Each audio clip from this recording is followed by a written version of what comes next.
Sebagaimana yang kita tahu, makanan merupakan sumber tenaga dan kehidupan. Ada juga yang berkata, kita adalah apa yang kita makan. Malaysia didiami dengan masyarakat berbilang kaum, melahirkan pelbagai jenis makanan yang dapat diperolehi dengan macam-macam cara.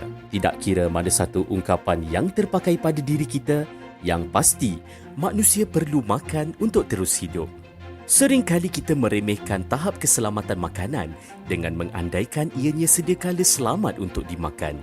Namun ianya tidak selalu berlaku dan pernah terlintaskah di minda kita makanan yang disuap ke dalam mulut kita itu selamat serta terhindar dari bahaya kimia, fizikal, mikrobiologi dan radiasi?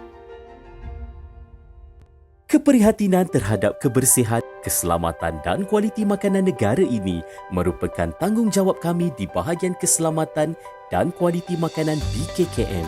Sama ada anda sedar atau tidak, peranan kami mempengaruhi keselamatan makanan tanpa mengira apa yang dimakan. Kami memantau rantaian proses makanan bermula dari pagar ladang sehinggalah ianya terhidang di atas meja makan di rumah, restoran, hotel mahupun di jalanan.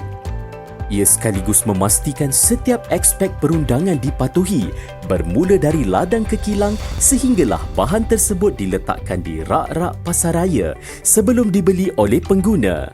Pegawai kami akan mengambil sampel di kilang atau permis makanan dan hantar ke makmal bagi mengenal pasti jika terdapat sebarang pencemaran atau kontaminan di dalam sampel tersebut. Ini bagi menjamin standard keselamatan dan kebersihan makanan dipatuhi bagi melindungi pengguna. Selain itu, kami memantau setiap bungkusan yang dihantar ke pasaraya mempunyai program jaminan keselamatan makanan DJKM bagi membendung makanan yang tidak selamat. Tidak terhenti di situ, pemeriksaan kami juga giat dijalankan dari dapur sehinggalah ia disajikan di atas meja khususnya di tempat awam. Hikmat yang kami sediakan selaras dengan kuasa yang diperuntukkan di bawah Akta Makanan 1983. Digubal untuk industri dan perkhidmatan makanan serta makanan yang diimport ke dalam negara. Keprihatinan kami turut menjangkau ke sektor pengeksportan makanan ke luar negara bagi memastikan industri makanan negara berkembang di pesada antarabangsa. Sebagai pihak berkuasa regulatory keselamatan makanan, BKKM mengambil langkah-langkah yang sewajarnya bagi memastikan makanan yang dieksport mematuhi keperluan negara pengimport. Ini termasuk pengeluaran sijil ekspor yang diperlukan oleh negara pengimport. Pada masa yang sama, kami turut memastikan produk makanan import yang melalui pintu-pintu masuk negara ini mematuhi Akta Makanan 1983 dan Peraturan-Peraturan Makanan 1985. Ia dilakukan melalui sistem FOSIM, Food Safety Information System of Malaysia, bagi memastikan makanan yang diimport terjamin selamat dan berkualiti untuk rakyat Malaysia.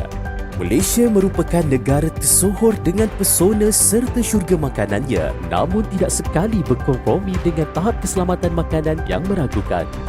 Tugasan belakang takbir yang kami lakukan secara langsung memastikan pengusaha dan pengeluar makanan menghasilkan makanan yang bersih dan selamat sekaligus menjamin kesihatan pengguna.